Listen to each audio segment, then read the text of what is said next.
ഇന്ത്യയുടെ തന്നെ ഒരു മുൻ ജസ്റ്റിസ് ശ്രീ മുരളീധർ എന്ന് പറയുന്ന അദ്ദേഹം ഇന്ത്യയിലും ശ്രദ്ധേയമായ പല ജഡ്ജ്മെൻറ്റുകൾ നടത്തിയിട്ടുള്ള ഒരാളാണ്. നേരത്തെ ഡൽഹി കലാപത്തിൻ്റെ സമയത്ത് കേസെടുക്കാൻ ആവശ്യപ്പെടുകയും വളരെ വേഗത്തിൽ രാത്രിക്ക് രാത്രി അദ്ദേഹത്തെ സ്ഥലം മാറ്റുകയും ഒക്കെ ചെയ്ത സംഭവങ്ങൾ നമുക്കറിയാവുന്നതാണ്. അദ്ദേഹമാണ് UN-ൻ്റെ ഒരു നിഷ്പക്ഷ ജുഡീഷ്യൽ അന്വേഷണ തലവനായി ഗസയിലെത്തിയത്. ഫലസ്തീനുമായി ബന്ധപ്പെട്ട അവിടെ ഉണ്ടായ സംഭവവികാസങ്ങളെ സംബന്ധിച്ച് അദ്ദേഹം പുറത്തുവിട്ട റിപ്പോർട്ടുകൾ വലിയ ചർച്ചയായിരുന്നു. ആ റിപ്പോർട്ടിനെ അടിസ്ഥാനപ്പെടുത്തി കോൺഗ്രസിൻ്റെ ചെയർപേഴ്സൺ സോണിയാഗാന്ധി മാഡം ഒരു ആർട്ടിക്കിൾ എഴുതുകയുണ്ടായി. ഇംഗ്ലീഷിലാണ് ആ ആർട്ടിക്കിൾ. ആ ആർട്ടിക്കിളിൽ കാമ്പും കഴമ്പുമുള്ള കണ്ടൻ്റ് ഉള്ളതുകൊണ്ട് അതൊന്ന് പങ്കുവെക്കണമെന്ന് വിചാരിച്ചു. അതാണ് നിങ്ങളുടെ അറിവിലേക്കായി പങ്കുവെക്കുന്നത്. കേൾക്കാം. ലോകം പ്രതികരിച്ചുകൊണ്ടേയിരിക്കുമ്പോഴും ഗസയിൽ ഇന്ത്യക്ക് മൗനം തുടരുന്നു. 2025 സെപ്റ്റംബറിൽ അധിനിവേശ പലസ്തീൻ പ്രദേശത്തെക്കുറിച്ചുള്ള UN സ്വതന്ത്ര അന്താരാഷ്ട്ര അന്വേഷണ കമ്മീഷൻ ഗസയിലെ ഫലസ്തീനികൾക്കെതിരെ ഇസ്രായേൽ അധികാരികൾ വംശഹത്യ നടത്തുകയാണെന്ന നിഗമനത്തിൽ എത്തിയിരുന്നു. 2026 ജൂണിൽ പ്രശസ്തനായ റിട്ടയർഡ് ഇന്ത്യൻ നിയമജ്ഞൻ ജസ്റ്റിസ് S മുരളീധർ തലവനായ ഇതേ കമ്മീഷൻ ഗാസയിലെ ഫലസ്തീനികളുടെ കുട്ടികളെ ലക്ഷ്യമിട്ടുകൊണ്ട് അവരുടെ നിലനിൽപ്പിനെ തന്നെ ഇല്ലാതാക്കാനാണ് ഇസ്രായേലിൻ്റെ നടപടികൾ ഉദ്ദേശിക്കുന്നതെന്ന് അതീവ സങ്കടത്തോടെ ആവർത്തിച്ച് വ്യക്തമാക്കിയിട്ടുണ്ട്. ഈ 94 പേജുള്ള റിപ്പോർട്ട് വായിക്കാൻ ഭയമുണർത്തുന്ന ഒന്നാണ്. ഗസയിൽ ഇസ്രായേൽ വരുത്തിവെച്ച നാശനഷ്ടങ്ങളുടെ വ്യാപ്തിയെക്കുറിച്ചും അതിൻ്റെ നടപടികൾക്ക് പിന്നിലെ വംശഹത്യാപരമായ ഉദ്ദേശങ്ങളെക്കുറിച്ചുമുള്ള ക്രൂരമായ വിവരങ്ങൾ അടങ്ങിയതാണ് ഈ റിപ്പോർട്ട്. കുറഞ്ഞത് 20,000 കുട്ടികളെങ്കിലും കൊല്ലപ്പെടുകയും 44,000 പേർക്ക് പരിക്കേൽക്കുകയും ചെയ്തിട്ടുണ്ട്.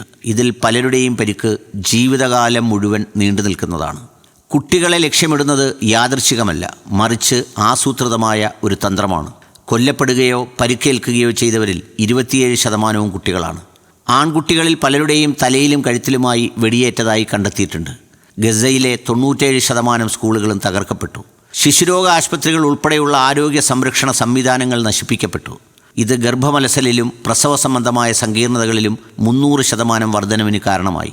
ഇസ്രായേലിന് നേരെ ഹമാസ് നടത്തിയ ക്രൂരവും ഭയപ്പെടുത്തുന്നതുമായ തികച്ചും അസ്വീകാര്യമായ ആക്രമണത്തിന് ശേഷമുള്ള ഈ 2.5 വർഷത്തിനിടയിൽ ഇസ്രായേൽ സായുധസേനയുടെയും രാഷ്ട്രീയ നേതൃത്വത്തിൻ്റെയും പ്രതികാരക്രൂരമായ ക്രൂരതയും അപരിഷ്കൃതത്വവും നിറഞ്ഞതാണെന്ന് വ്യക്തമായിട്ടുണ്ട്.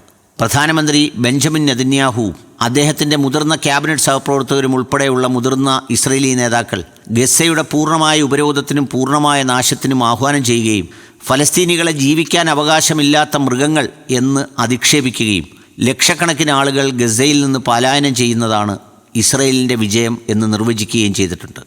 ഈ വ്യക്തമായ വംശഹത്യാ ഉദ്ദേശമുണ്ടായിട്ടും വാഷിംഗ്ടൺ DC-യിലെ പ്രസിഡന്റ് ഡൊണാൾഡ് ട്രംപിൻ്റെ ഗവൺമെൻറ്റിൻ്റെ പിന്തുണ ഫലസ്തീനികൾക്കെതിരെയുള്ള ക്രൂരമായ ക്യാമ്പയിൻ തുടരാൻ ഇസ്രായേൽ ഗവൺമെൻറ്റിന് കരുത്തു പകർന്നു.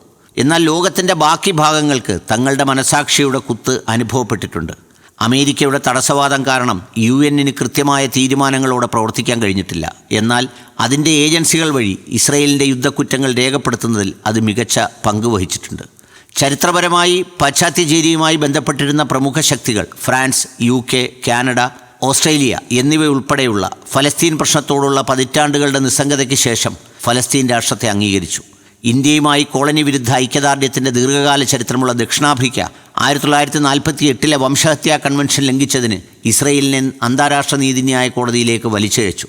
പല യൂറോപ്യൻ രാജ്യങ്ങളും ഇസ്രായേലിലേക്കുള്ള ആയുധ വിപണനം പരിമിതപ്പെടുത്തിയിട്ടുണ്ട്. കൂടാതെ പല ലാറ്റിൻ അമേരിക്കൻ രാജ്യങ്ങളും ആ രാജ്യവുമായുള്ള ബന്ധം തരം താഴ്ത്തുകയോ വിച്ഛേദിക്കുകയോ ചെയ്തു. അന്താരാഷ്ട്ര ക്രിമിനൽ കോടതി ഇസ്രായേൽ രാഷ്ട്രീയ നേതൃത്വത്തിനെതിരെ അറസ്റ്റ് വാറണ്ട് വരെ പുറപ്പെടുവിച്ചിട്ടുണ്ട്. ഇന്ത്യയുമായി അടുത്ത ബന്ധം പുലർത്തുന്ന നിരവധി രാജ്യങ്ങൾ ഗസയിലെ ഇസ്രായേലിൻ്റെ നടപടികളെ വംശഹത്യയായി അംഗീകരിച്ചിട്ടുണ്ട്. ഇസ്രായേലിനെതിരെയുള്ള വർദ്ധിച്ചു വരുന്ന ജനരോഷത്തിനും ഗസയിൽ അഴിച്ചുവിട്ട അന്യായമായ ക്രൂരതയെക്കുറിച്ചുള്ള അന്താരാഷ്ട്ര സമൂഹത്തിൻ്റെ തിരിച്ചറിവിനുമിടയിൽ ഇന്ത്യ മാത്രം മൗനത്തിൻ്റെ ഒറ്റപ്പെട്ട ശബ്ദമായി തുടരുന്നു. ജസ്റ്റിസ് മുരളീധരൻ്റെ റിപ്പോർട്ട് നരേന്ദ്രമോദി ഗവൺമെൻറ്റിൻ്റെ കല്ലിച്ച മൗനത്തിനെതിരെ പുതിയ ചർച്ചകൾക്കും ആക്ടിവിസത്തിനും കാരണമായിട്ടുണ്ട്. ഇതിൽ അത്ഭുതപ്പെടാനൊന്നുമില്ല. 2020 ഡൽഹി കലാപത്തിന് മുന്നോടിയായി BJP നേതാക്കളുടെ പ്രകോപനപരമായ പ്രസ്താവനകളിൽ ഡൽഹി പോലീസിൻ്റെ നിഷ്ക്രിയത്വത്തെ ചോദ്യം ചെയ്തതിനെ തുടർന്നാണ് ജസ്റ്റിസ് മുരളീധരനെ ഡൽഹി ഹൈക്കോടതിയിൽ നിന്ന് മാറ്റിയതെന്ന് ഓർക്കുക. കൊളോണിയൽ അനന്തര ഐക്യദാർഢ്യം, ദേശീയ പരമാധികാരം, അന്താരാഷ്ട്ര സമാധാനം എന്നിവയോടുള്ള പ്രതിബദ്ധതയിൽ ലോകരാഷ്ട്രങ്ങൾക്കിടയിൽ ഇന്ത്യ ചരിത്രപരമായി സവിശേഷമായിരുന്നു. ഇന്ന് ആഗോള നിയമങ്ങൾ അടിസ്ഥാനമാക്കിയുള്ള വ്യവസ്ഥിതിയുടെ നഗ്നമായ ലംഘനത്തോടും ഗ്ലോബൽ സൗത്തിലെ നമ്മുടെ സഹജീവികളുടെ ദുരിതങ്ങളോടും ഗസയിലെയും വെസ്റ്റ് ബാങ്കിലെയും പരസ്യമായി പ്രകടിപ്പിക്കുന്ന മാനവിക അന്തസ്സിൻ്റെ തകർച്ചയോടുമുള്ള നമ്മുടെ തുടർച്ചയായ നിസ്സംഗതയിൽ നമ്മൾ സവിശേഷരായിരിക്കുന്നു. ഹിന്ദർജമിൻ്റെ ദാരുണമായ കഥ ഗസയിലെ ഇസ്രയേൽ വംശഹത്യയുടെ പറയാനാവാത്ത ക്രൂരതയുടെ പ്രതീകമാണ്. 5 വയസ്സ് മാത്രം പ്രായമുള്ള ഒരു പെൺകുട്ടി ഇസ്രയേൽ സൈന്യം അവളുടെ കാറിന് നേരെ 335 റൗണ്ട് വെടിയുതിർത്തപ്പോൾ തൻ്റെ കുടുംബത്തോടൊപ്പം ഗസ സിറ്റിയിൽ നിന്ന് പലായനം ചെയ്യുകയായിരുന്നു അവൾ. അവളുടെ കുടുംബത്തിലെ 6 അംഗങ്ങളും കൊല്ലപ്പെട്ടു. പാരാമെഡിക്കലുകൾ അവരെ രക്ഷിക്കാൻ ശ്രമിക്കുന്നതിനിടെ ബന്ധുക്കളുടെ മൃതദേഹങ്ങൾക്കിടയിൽ അവൾ കാറിനുള്ളിൽ കുടുങ്ങിപ്പോയി. ഒടുവിൽ അവളും 2 പാരാമെഡിക്കലുകളും കൊല്ലപ്പെട്ടു. ഇന്ത്യയിലെ പൗരന്മാർ എന്ന നിലയിൽ ലോകത്തിലെ ജനങ്ങൾക്ക് ഹിന്ദർജബിൻ്റെയും മറ്റെണ്ണമറ്റ ഫലസ്തീൻ കുട്ടികളുടെയും കഥ അറിയാൻ അവകാശമുണ്ട്. എന്നിട്ടും ഇസ്രയേലിൻ്റെ വികാരങ്ങൾക്ക് വഴങ്ങി ആ സിനിമ ഇന്ത്യയിൽ മാസങ്ങളോളം തടഞ്ഞുവെക്കപ്പെട്ടു.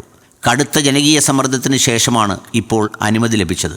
മോഡി സർക്കാരിൻ്റെ മൗനവും നിഷ്ക്രിയത്വവും ധാർമ്മികമായി അപലപനീയമെന്ന് മാത്രമല്ല, ദേശീയ താൽപ്പര്യങ്ങളുടെ വീക്ഷണകോണിൽ നിന്ന് വിശദീകരിക്കാനാകാത്തതുമാണ്. ലോകം ഇസ്രയേലിൽ നിന്ന് കൂടുതലായി അകന്നുപോകുന്ന ഒരു സമയത്ത് നമ്മൾ ഇസ്രയേലിൻ്റെ തന്ത്രപരമായ ഭ്രമണപഥത്തിലേക്ക് കൂടുതൽ വഴുതി വീഴുകയാണ്. ഈ സാഹചര്യങ്ങൾക്കിടയിൽ പ്രധാനമന്ത്രിയുടെ ഇസ്രയേൽ സന്ദർശനവും ഇസ്രയേൽ ഇറാനോട് യുദ്ധം പ്രഖ്യാപിക്കുന്നതിനും അതിൻ്റെ മുൻനിര രാഷ്ട്രീയ നേതൃത്വത്തെ വധിക്കുന്നതിനും തൊട്ടുമുള്ള ഈ നീക്കവും ചരിത്രത്തിൽ ഒരാശയക്കുഴപ്പം നിറഞ്ഞ തന്ത്രപരമായ തീരുമാനമായി രേഖപ്പെടുത്തപ്പെടും. ഫലസ്തീൻ, ഇറാൻ, വിശാലമായ മിഡിൽ ഈസ്റ്റ് എന്നിവയിൽ നമ്മുടെ ചരിത്രപരമായ സഖ്യകക്ഷികളിൽ നിന്ന് നമ്മൾ അകന്നുപോയി. ആഗോള പൊതുജനാഭിപ്രായത്തിൽ നിന്ന് നമ്മൾ സ്വയം അകലം പാലിച്ചു. കൂടാതെ ഭയാനകമായ ഭീകരർക്ക് അഭയം നൽകുന്നത് തുടരുന്ന പാകിസ്ഥാൻ പോലുള്ള ഒരു രാജ്യത്തിന് ഒരു മധ്യസ്ഥൻ്റെ സ്ഥാനം അവകാശപ്പെടാൻ നമ്മൾ അവസരം നൽകി. നമ്മുടെ ചരിത്രപരമായ സൗഹൃദ ബന്ധങ്ങൾ കണക്കിലെടുക്കുമ്പോൾ ആ സ്ഥാനം സ്വാഭാവികമായി നമുക്ക് ലഭിക്കേണ്ടതായിരുന്നു. നമ്മുടെ തന്ത്രപരമായ താൽപ്പര്യങ്ങളും ധാർമ്മികതയും ബലി നൽകിയതിലൂടെ നമുക്ക് ലഭിച്ചത് പ്രധാനമന്ത്രി മോഡിയും പ്രധാനമന്ത്രി നെതന്യാഹുവും തമ്മിലുള്ള സൗഹൃദം മാത്രമാണ്. അദ്ദേഹം ഇപ്പോൾ അമേരിക്ക ഉൾപ്പെടെ ലോകമെമ്പാടും വിമർശനങ്ങൾ നേരിടുകയാണ്. കുട്ടികളെ ക്രൂരമായി ലക്ഷ്യമിടുന്ന നമ്മുടെ ഫലസ്തീൻ സഹോദരങ്ങൾക്കും സഹോദരിമാർക്കും വേണ്ടി നമ്മൾ സംസാരിക്കണമെന്ന് ഇന്ത്യൻ ദേശീയതയുടെ ആത്മാവ് ആവശ്യപ്പെടുന്നു. ഗസയിലെ ഇസ്രയേൽ ഭരണകൂടത്തിൻ്റെ വംശഹത്യാ നടപടികൾക്കും അധിനിവേശ വെസ്റ്റ് ബാങ്കിലെ ലക്ഷക്കണക്കിന് ഫലസ്തീൻ കുടുംബങ്ങളുടെ ക്രൂരമായ കുടിയിറക്കലിനുമെതിരെ നമ്മൾ ആഗോള പൊതുജനാഭിപ്രായത്തോടൊപ്പം നിൽക്കണമെന്ന് ദേശീയ താൽപ്പര്യങ്ങളുടെ കണക്കുകൂട്ടലുകൾ ആവശ്യപ്പെടുന്നു. മോഡി സർക്കാരിൻ്റെ തുടർച്ചയായ മൗനം യുക്തിസഹമായോ ധാർമ്മികമായോ വിശദീകരിക്കാൻ കഴിയില്ല. Sonia Gandhi Congress parliamentary party അധ്യക്ഷയാണ്.